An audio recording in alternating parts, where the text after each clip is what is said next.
का जवाब दे फिर इनाम। एक बादशाह बड़ा कंजूस था, तो उसके सामने एक शख्स अक्सर आया करता था। तो किसी ने उससे कहा कि बादशाह से इनाम वसूल करो।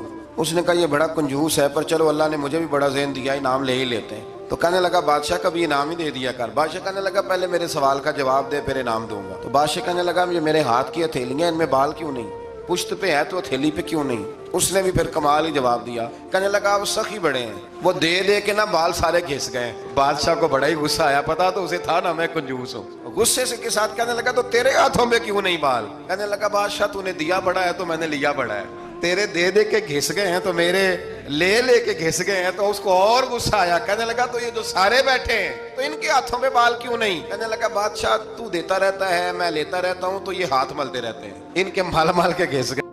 तो बादशाह कहने लगा भाई बंदा तू सियाना है, तुझे कुछ ना कुछ देना ही पड़ेगा। तो कुछ लोगों के ना मालामाल के ही अल्लाह देता है, नवाजता है, पर उनके असर कर करके हाथ घिस जाते हैं।